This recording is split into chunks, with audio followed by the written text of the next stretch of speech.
since I cannot see, touch or perceive Allah through physical senses, I do not believe in Allah.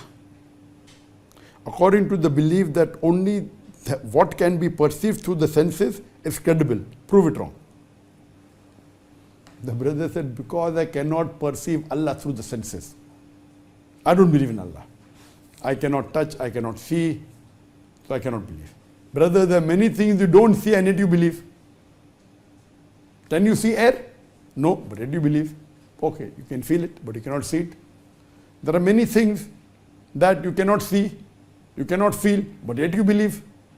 Many things it is not perceived by your senses, but yet you believe. What we read in your books, in school, talking about embryology. Have you seen it? No. Have you felt it? No. It's only reading. Then you use your brain. What do? You use the grey matter God has given you, and then you analyze whether it's true or wrong. Whether it's true or false. You cannot. Like what you read about embryology. You have not gone in the womb. You have not seen a microscope.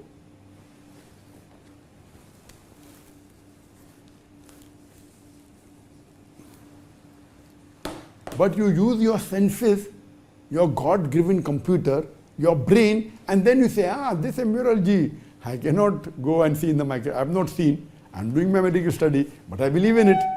Correct? So there are certain things that is called as, don't talk about five senses, something like the grey matter God has given you. Correct? So it's not only touch, feel, smell. Touch, feel, smell, and sight, and hearing. Not only these five things. There's something called as intelligence also, which you have missed. So besides the physical senses of sight, of touch, of smell, of hearing, and feeling, there's something called as intelligence. I do agree with you. If with your intelligence you cannot perceive God, then don't believe in God. Correct? But you forgot, besides the five physical senses, there's something like intelligence.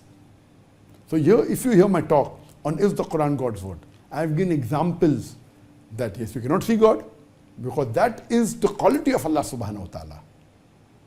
Can you see God? No. Can you smell God? No. Can you hear God? No.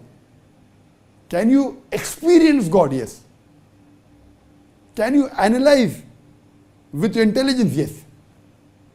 So many things when we read in science, you cannot see, you cannot touch, you cannot feel, you cannot smell, but yet you believe because of your intelligence. We do certain tests and then we analyze. So similarly, for knowing Allah subhanahu wa ta'ala, I have given a talk on is the Quran God's word. And there, with the help of the Quran, I have scientifically proved the existence of Allah subhanahu wa ta'ala. And I've said that, okay, there are many people who believe in false God because the definition of God is wrong. So I've proved that also, that even I don't believe in such a God who can die, the God who gets hungry, a God who requires to eat. So if you hear my talk, is the Quran God's word, and Quran and modern science, inshallah, if you're an intelligent person, you have to believe in God. The problem is Masoom Akhtar. Your name is Masoom? Masoom Akhtar. Masoom means innocent. I don't think so innocent. So I would advise you that you hear my talk is the Quran God's word. And surely if you have the basic sense, basic logic, basic intelligence, you have to believe in Allah subhanahu wa ta'ala, and you have to believe that Quran is the word of Allah subhanahu wa ta'ala. Hope that answers the question.